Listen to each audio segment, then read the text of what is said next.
Biology का chapter number 6 वंशागति का आणविक आधार, जिसमें हमने फर्स्ट पार्ट में जाना था कि आनुवांशिक पदार्थ क्या होता है और इसकी खोज कैसे हुई। आनुवांशिक पदार्थ की खोज को जानने के बाद हमने यह माना कि आनुवांशिक पदार्थ डीएनए होता है और डीएनए यदि आनुवांशिक पदार्थ है तो उसको प्रमाणित करने के लिए कौन कौन से प्रयोग किए गए।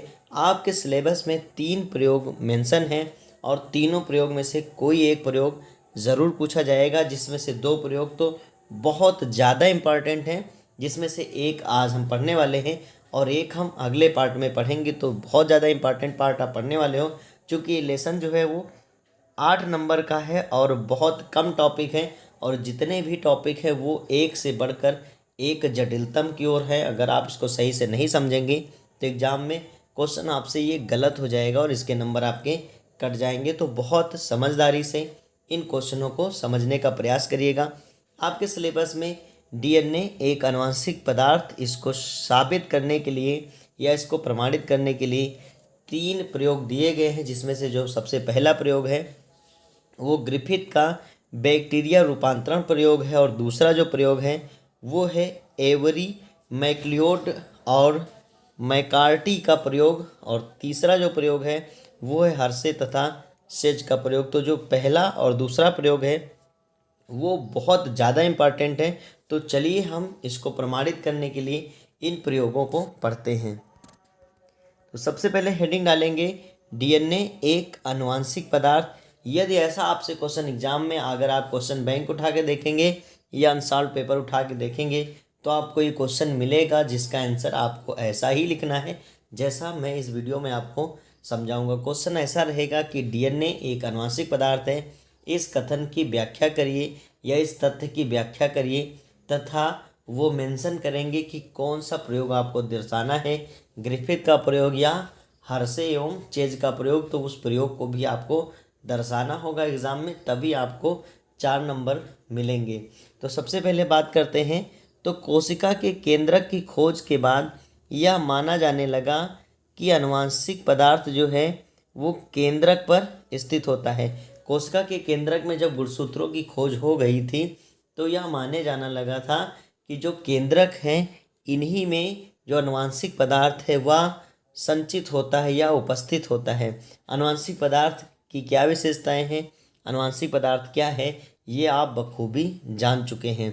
गुणसूत्र जो है वो न्यूक्लियो प्रोटीन से बने होते हैं, जिनमें 40% न्यूक्लिक अम्ल और 60% प्रोटीन होते हैं। इस आधार पर वैज्ञानिकों ने यह निष्कर्ष निकाला कि प्रोटीन या अमीनो अम्ल में से कोई एक पदार्थ आनुवंशिक पदार्थ हो सकता है। अर्थात जब 2 ही से गुणसूत्र बना होता है, न्यूक्लियो प्रोटीन से बना होता है गुणसूत्र और न्यूक्लियो प्रोटीन में 2 प्रकार के पदार्थ हैं, एक है प्रोटीन और दूसरा है न्यूक्लिक अम्ल। तो जाहिर सी बात है दोनों पर शक जा सकता है कि हो सकता है दोनों में से कोई एक होगा। कुछ समय तक वैज्ञानिक प्रोटीन को आनुवंशिक पदार्थ मानते रहे, किंतु प्रोटीन में स्व-द्विगुणन की क्षमता नहीं होती, अर्थात ये खुद को मल्टीप्लाई करके अपनी कॉपियों को बना नहीं पाता है, इसलिए इसे नहीं माना गया। अतः यह आनुवंशिक पदार्थ का कार्य नहीं कर सकता है। फिर वैज्ञानिकों ने विभिन्न प्रयोगों द्वारा यह स्पष्ट किया कि आनुवंशिक पदार्थ प्रोटीन ना होकर न्यूक्लिक अम्ल होता है और हम जानते हैं कि न्यूक्लिक अम्ल 2 प्रकार के होते हैं, डीएनए एवं आरएनए। इतनी बात आपको समझ आई कि हमने क्या जाना कि कोशिका के केंद्रक में गुणसूत्र की खोज होने के बाद यह माना जाने लगा कि आनुवंशिक पदार्थ गुणसूत्र पर स्थित होता है। चूँकि गुणसूत्र न्यूक्लियोप्रोटीन से बने होते हैं, जिनमें 40% न्यूक्लिक अम्ल और 60% प्रोटीन होते हैं। इस आधार पर वैज्ञानिकों ने यह निष्कर्ष निकाला कि प्रोटीन या न्यूक्लिक अम्ल में से कोई एक पदार्थ आनुवंशिक पदार्थ हो सकता है। बहुत आसान शब्दों में हमने लिखा है, अदरवाइज एनसीईआरटी की बुक से अगर आप समझोगे तो ये बिल्कुल भी समझ नहीं आने वाला है।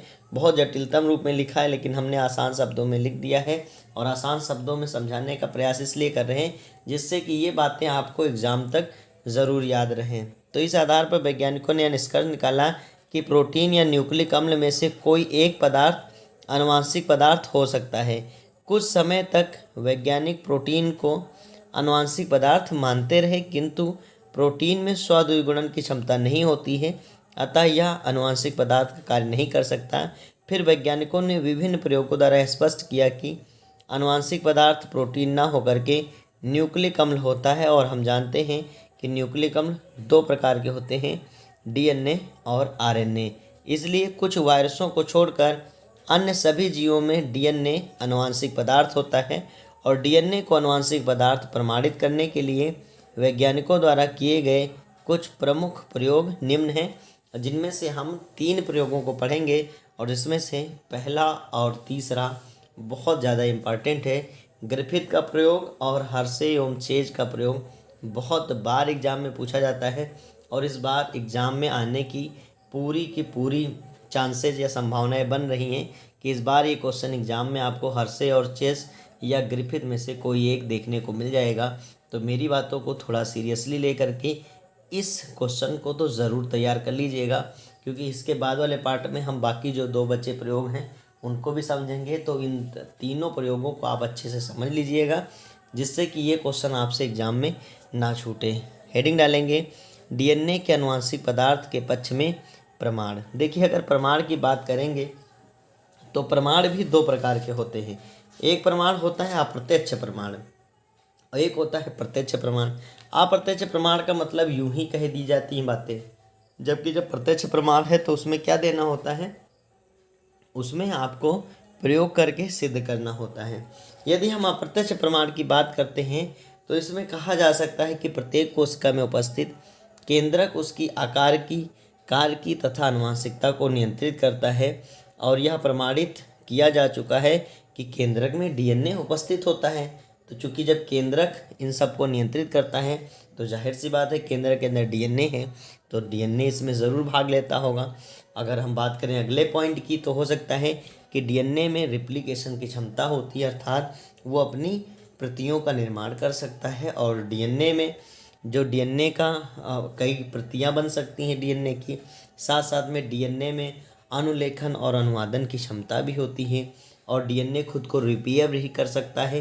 तो ये सब बहुत सारे पॉइंट्स हैं जो इसको अप्रत्यक्ष रूप से प्रमाणित करते हैं कि डीएनए जो है वो आनुवंशिक पदार्थ है। लेकिन हम बात करते हैं प्रत्यक्ष प्रमाण की। तो प्रत्यक्ष प्रमाण में हमने आपको बताया है 3 प्रयोग पढ़ने हैं, जिसमें से सबसे पहला प्रयोग जो है वो है ग्रिफिथ का बैक्टीरिया का रूपांतरण प्रयोग। बहुत ज़्यादा इम्पॉर्टेंट है, इस पर आप टिक लगा लीजिएगा, डबल टिक, इसको आपको ज़रूर पढ़ना है। तो ग्रिफिथ ने सन 1920 में प्रमाणित किया कि डीएनए आनुवंशिक पदार्थ है।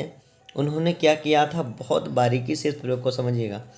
उन्होंने निमोनिया रोग के बैक्टीरिया डिप्लोकोकस न्यूमोनी के 2 विभेदों या 2 स्ट्रेनों का पता लगाया, जिसमें से जो पहला स्ट्रेन था वो था उग्र विभेद या वैरुलेंट स्ट्रेन, जिसको यस स्ट्रेन बोला गया।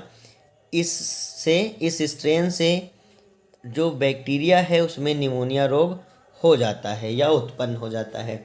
दूसरा था अनुग्र विभेद। दूसरा क्या है, अनुग्र विभेद, अर्थात नॉन वायरुलेंट, इसको आर स्ट्रेन बोला गया। क्लियर है।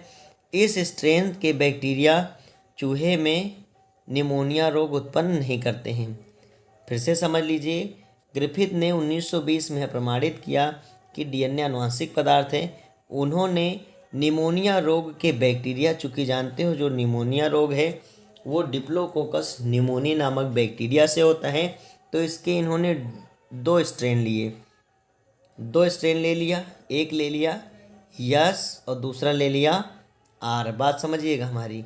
जो यस स्ट्रेन है वो क्या करता है, वो रोग को काज करता है, किसमें, चूहे में। जब वो चूहे में एंटर करता है तो चूहे को हो जाता है निमोनिया और चूहा जाता है मर। जो दूसरा है आर स्ट्रेन, वो जब इंटर किया जाता है तो ये चूँकि अनुग्र है, तो इसके इंटर करने के पश्चात भी आराम से चूहा जो है वो जीवित रहता है। अब इन्होंने अपने प्रयोग में आगे जानते हो क्या किया, उन्होंने क्या किया कि चूँकि जो यस बैक्टीरिया है या यस स्ट्रेन का बैक्टीरिया है, इसको खूब ज़्यादा गर्म कर दिया। अब जब खूब ज़्यादा गर्म कर दिया तो ये क्या हो जाएगा, ये मर जाएगा। अब जब बैक्टीरिया मर चुका है, फिर इसको जब चूहे में इंटर कराया तो जो मरा हुआ बैक्टीरिया है वो चूहे में रोग को उत्पन्न नहीं कर पाता और चूहा क्या होता है, जिंदा रहता है। पहले तो चूहा मर गया था, लेकिन जब उसको बैक्टीरिया मर गए और फिर उसको इंटर कराया तो चूहा में रोग वो नहीं हुआ और चूहा आराम से ज़िंदा रहा। फिर इन्होंने एक प्रयोग और दोहराया और उसमें क्या किया, जो ये गर्म किया हुआ यस स्ट्रेन का बैक्टीरिया था, गर्म किया हुआ यस स्ट्रेन का बैक्टीरिया था, इसको किसके साथ मिला लिया, आर स्ट्रेन के साथ। चूँकि आर स्ट्रेन के बैक्टीरिया जो क्या हैं वो जीवित बैक्टीरिया हैं या सजीव बैक्टीरिया हैं, जबकि यस वाले क्या हो चुके हैं, यस वाले मर चुके हैं। अब क्या किया, आर और यस दोनों को मिलाया।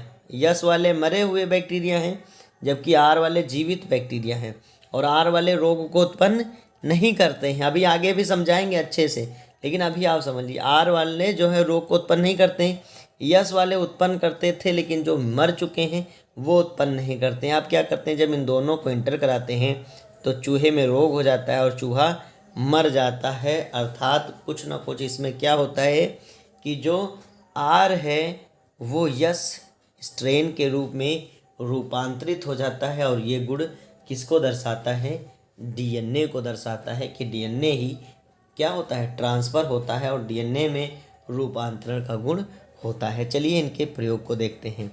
तो ये तो बात समझ आ गई कि इन्होंने 2 स्ट्रेन लिया, जिसमें से जो यस स्ट्रेन था वो रोग को उत्पन्न करता था, जबकि जो आर स्ट्रेन है वो निमोनिया रोग को उत्पन्न नहीं करता है। पहली बार में इन्होंने क्या किया, यस स्ट्रेन को चूहे में प्रवेश कराया और चूहा क्या हो गया, चूहे का काम तमाम हो गया, चूहा मर गया।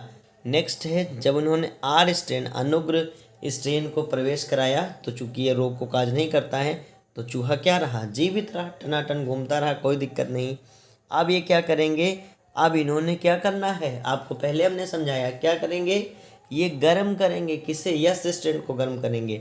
तो ग्रिफिथ ने यस स्टोन के जीवाणु को गर्म किया, जिससे वह क्या हो गए, मर गए। कौन मर गया, जीवाणु मर गए, ज़्यादा गर्म कर दिया ना तो जीवाणु मर गए।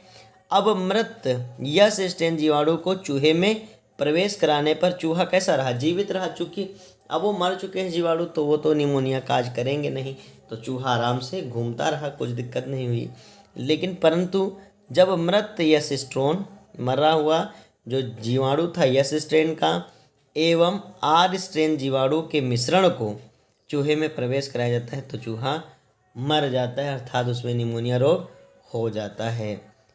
अब यहाँ देख सकते हैं, यस स्ट्रेन ताप से मृत, अर्थात खूब ज़्यादा गर्म करने से जो यस स्ट्रेन बैक्टीरिया है वो मर चुका है, और उसे जब चूहा में स्थानांतरित किया जाता है तो चूहा क्या रहता है, जीवित रहता है। क्योंकि जो मरा हुआ था यस स्ट्रेन बैक्टीरिया वो तो रोग काज नहीं कर सकता, लेकिन क्या हुआ, यस स्ट्रेन जो ताप से मृत था उसको, और आर स्ट्रेन को जब इन्होंने क्या किया, आर स्ट्रेन जो कि जीवित अवस्था में है और ये रोग को काज नहीं करता था, इन दोनों के मिश्रण को जब चूहे में स्थानांतरित कराया तो चूहा मर गया।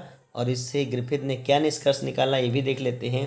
इससे ग्रिफिथ ने यह निष्कर्ष निकाला कि मृत यस स्ट्रेन बैक्टीरिया से सजीव आर स्ट्रेन बैक्टीरिया में कोई ऐसा पदार्थ पारगत हुआ जो आर स्ट्रेन बैक्टीरिया को यस स्ट्रेन बैक्टीरिया में रूपांतरित कर देता है, और वो कोई और पदार्थ नहीं, वो था डीएनए। तो आई होप ये प्रयोग आपको ज़रूर समझ आ गया होगा, और इस प्रयोग को आप अच्छे से 1-2 बार में ज़रूर तैयार कर लें। इसके आगे के भाग में हम इसके जो बचे हुए दोनों प्रयोगों को समझेंगे, और चैनल पे हमने प्लेलिस्ट बना दिया है, तो जितने भी पिछले लेसन हैं उनको भी जब भी आपको खाली समय मिलता है या जब भी आप बैठते हैं पढ़ने तो एक बार रिवीजन ज़रूर कर लें,